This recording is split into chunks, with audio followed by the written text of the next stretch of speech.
We have a very active community in La Cañada. It's one of our natural resources, having parents that support us, but they all struggle with the same thing that many parents in a lot of communities do.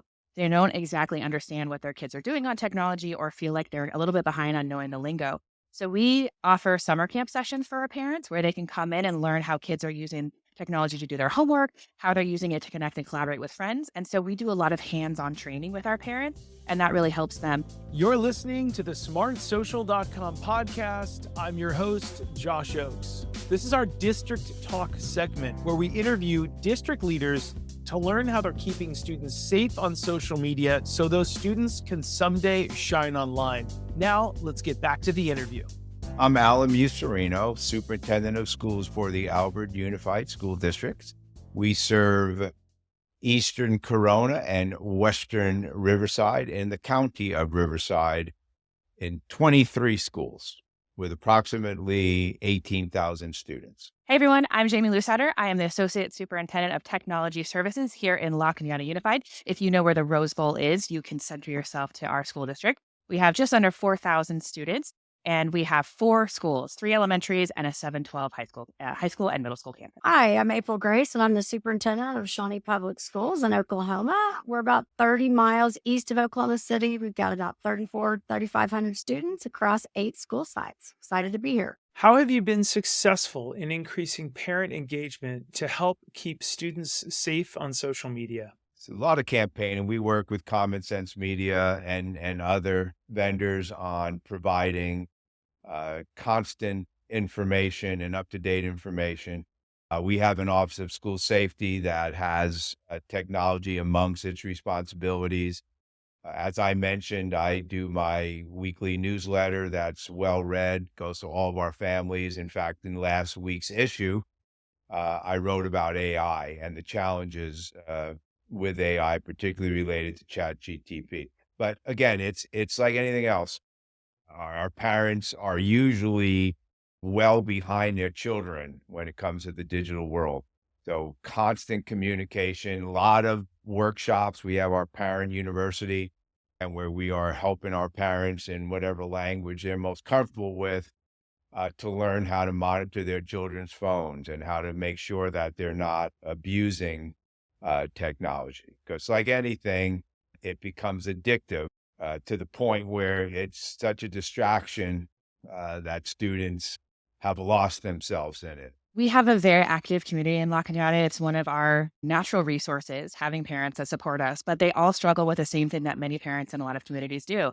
They don't exactly understand what their kids are doing on technology or feel like they're a little bit behind on knowing the lingo. So we offer summer camp sessions for our parents where they can come in and learn how kids are using technology to do their homework, how they're using it to connect and collaborate with friends. And so we do a lot of hands-on training with our parents, and that really helps them. And then also we do lessons to make sure they know how to monitor online behavior and help demystify some of those challenges that come along with social media. We often tell parents that not allowing access at all would really be hurtful as kids move off into college and career. So there has to be some training ground. We call it that walled garden, where we want them to take risks and experience that in a safe space where their teachers and their parents are able to watch. So we try to be partners with our parents on everything related to technology. So one of the things we like to do with keeping parents engaged in this process with social media is just, again, that ongoing communication.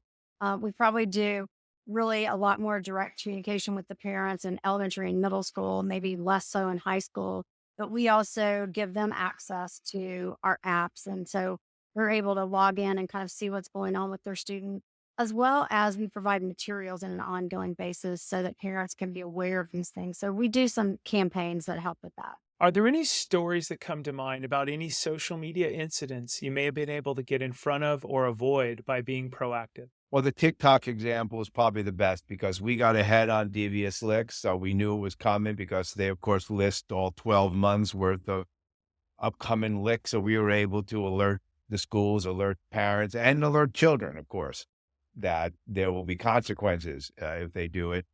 Other ways is by monitoring social media, Gaggle, and other types. Go Guardian we've used as a way to monitor use, particularly when students are in the classroom all on their one-on-one device. So yeah, so we use as many tools as we could. and without invading our children's privacy. So we always worry about social media issues with our students. If something happens, like maybe a student's left out of something and they're feeling sad or isolated, and how do we help with that? Or worse yet, maybe active bullying or something like along those lines. So what we like to do in the tech department is swarm. So when something is reported, we do as much as we can to investigate. We find out everything that's going on, and we hand over everything we find to the principal so that they can treat it like that type of incident. So what we try to say is remove the technology and focus on the behavior. So what action happened? What event happened? And then it's pretty easy to find the appropriate support mechanisms or consequences at that point. A lot of times our gut reaction with social media or with technology challenges is to get rid of the tech. If somebody threw a ball through the window and cracked the glass, like, you get rid of the ball, but that's not actually the issue. Why were they throwing it in that direction? What behavior? So that's our number one tip, is find the behavior and try to isolate it. And then the next thing we really try to talk about is what kind of value was violated or broken. Was it trust? Was it friendship? Was it family? And that really helps us kind of ground and try to find the behavior. Yeah, we've had certainly some incidents with social media situations that have helped us be proactive and sort of cut it off. Again, maybe sometimes a student sees a threat and they often see it on somebody put something on TikTok or they put something on social media. They've reached out to us. We've been able to work with resource officers, make visits to those students' homes, make parents aware, and then stop an incident sometime from really disrupting the school environment the next day. And just helping us let students know, if you see something, say something so that we can try to be proactive. Maybe the threat really isn't credible, but let's check it out and let's make sure. Let's not pretend that people are just kidding around when they do those things. So it can be a really powerful tool in that sense. That's great. Yeah, and good point. What would your advice be to educators and administrators to work together to create a culture of digital safety and responsibility in their schools? You can't be scared of it. So many people are scared of it. I think it's had a lot to do with why we have not realized that promise of technology, because there has been a fear that the kids know more than the teachers, and there's a little reluctance to go down that path, not knowing what's happening. It's like when collaborative learning grouping started back almost 40 years ago when I started teaching. Everybody was scared to release that locus of control.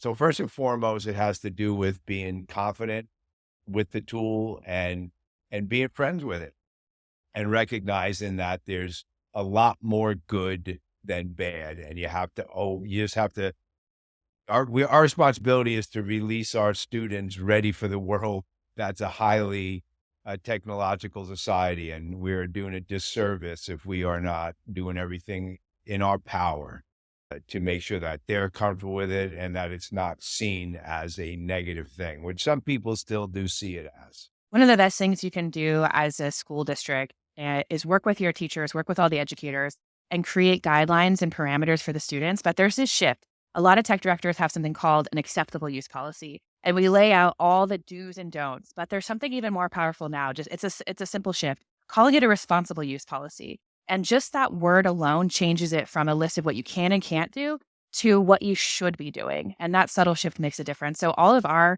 policies with our students start with I will, and it centers around online safety, digital citizenship, digital literacy, all of those pieces. Like, I will take care of others. I will value my tech devices. All of those pieces really help create that cohesive environment that when we have trouble or things that are going wrong, we can look back to that. And even if there's nuances, even if it's not exactly outlined in the policy, because it's a responsible use of what we should be doing versus what we shouldn't or should be doing, it's really helpful. Well, first of all, I think administrators have to be really open about this communication with one another, and it has to be an ongoing process. I think we learn best when we collaborate together around these conversations. So I think the main thing is keeping those communication channels open, sharing what we do learn, exchanging information with one another. Every district faces different challenges and different things. And so I think making sure that we get our stories out and that we're willing to share that, whether it's at a conference or a small group or whatever, and just continue talking about it because technology is changing all the time. Yeah, I hear you.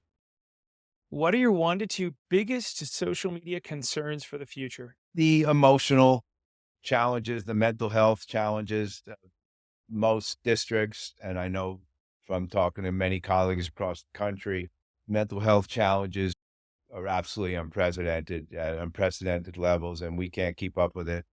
And I do fear that that's going to continue because it's perpetuated by social media. Much like we were all worried early on about Facebook, and kids would then see their friends out with other people and they didn't get invited, and all the depression that resulted from it. The kids, particularly the younger children or middle-aged school children, where they don't really have that control to the degree that just hasn't matured yet. Um, just doing silly things and getting themselves suspended or worse. So I really fear that they're so driven by it, they're so attached to it, that it is having an impact on our children's mental health. A couple of my concerns related to social media for the future have to do with kids not feeling like they belong. I think we underestimate the emotion that happens when students see parties posted online or things that they're not a part of. And so we have to somehow help build up everybody to understand the impact of what they post. And so it's that moment, like we used to say, like, would your grandmother be okay with this post? Like we have to find what's the language now that students need to hear to just have that sensitivity so that you don't have to make everybody included. That's not the burden of the student. You just have to understand the impact of what you post. I think that's the worry. I don't want people to keep getting hurt or feel like that they have to be a part of everything, because that's also not the way of the world. But we're just in this place now where everything is broadcast, everything is public, and you can't help but deal with those emotions. So I worry that trend will keep impacting mental health, and I want to make sure that we are mindful of that. And I also just want to make sure that people know how to use their power for good, and think about, instead of, what do I want to be when I grow up? Like, what problems do I want to solve? And there are powerful uses of social media where kids make change. And we had a student who started a whole charity and built schools and soccer pitches in Africa. And that came out of, his being able to have a platform that doesn't exist without social media. So there are powerful tools out there. Again, just understanding our power. I think the thing many of us are continue to be concerned with around social media in the future is just, making sure that we're using it in a positive way, not a negative way, making sure we're leveraging it to tell the great stories and all the good things that are going on in our school districts. And then helping students learn to engage in a positive way on social media as opposed to all the negative stuff. And I think letting people know that's not an exchange for direct communication, right? It's not the way that you're going to address real problems, but sometimes it can bring things on our radar so that we can create further conversation. I couldn't agree more. Now, funding is difficult all over the country, really. What advice would you give to other districts to secure funding to create the resources that parents need? Well, in California, we have the local control funding formula, which is a funding system whereby children who are lower socioeconomic and who live in lower socioeconomic conditions, I should say, are provided additional resources, or we're provided additional resources to be able to level the playing field. So in our case, we utilize those funds to make sure that our children all have devices, that they all have connectivity, that they all have the ability to utilize those tools effectively. Same thing with educating parents and making sure that parents understand how to monitor it. And for them, for parents to keep up with their children's progress at school, because we utilize a student information system and a communication system that is all based on technology. With all the funding challenges that schools are facing, sadly, some of this is about trade-offs. You have to just decide what your values are, what's most important, and those will rise to the surface. In our district, we're one of the most underfunded in the state of California. And so we have those tough choices. Do we fund this exciting tool? Do we fund this resource for families? But you can get creative. You can find ways to negotiate. It's always important to do that. Don't accept price at face value. But again, like, our community is super unique. We decided that because we couldn't fund all the laptops being in the classrooms, the parents help out with that support.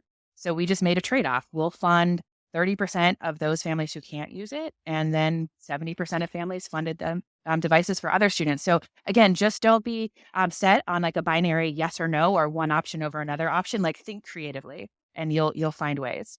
Funding is always an issue, I think, in education. I don't know, there aren't too many states that don't have funding issues in education. So I think, using grant dollars when you can. There are oftentimes a lot of grants you can apply for. for different technology tools. We did our video reality lab at one of our elementary schools through a grant process. So I think being aware of grants that are available, education foundations that may be in your community, reaching out to them. So I've found that you can often find good partners when you go out and look for it and you actively seek those. Many of us were able to do a lot of things with ESSER funds. We were able to really get to one initiatives if we weren't in our district. So I think it's really just being aware as a leader about all the opportunities that are out there that you can Mhm. seize. And then legislatively, you need to keep pushing for Mhm. technology funding in your state. Thanks for listening to our smartsocial.com podcast. I'm your host, Josh Oakes. This was our District Talk segment where we interview school district leaders to learn how they're keeping students safe on social media so those students can someday launch into their future by shining online. This episode was brought to you by our smartsocial.com VIP program. It's called the Very Informed Parent Program, which helps you engage your students with teen-led video lessons. Stay one step ahead with our premium parent newsletter and discover hidden features on trending apps on teens' phones and our 54 plus live parent and student-friendly events every single year. You can click on the link below to chat with one of our team members if you want a free pass to our VIP program to support your community with our smartsocial.com resources. And if you're a district leader who has a success story, we would love to feature you on a future episode. You can click the links below to reach out. Thanks so much for listening, and we look forward to seeing you on the next episode. Have a great day.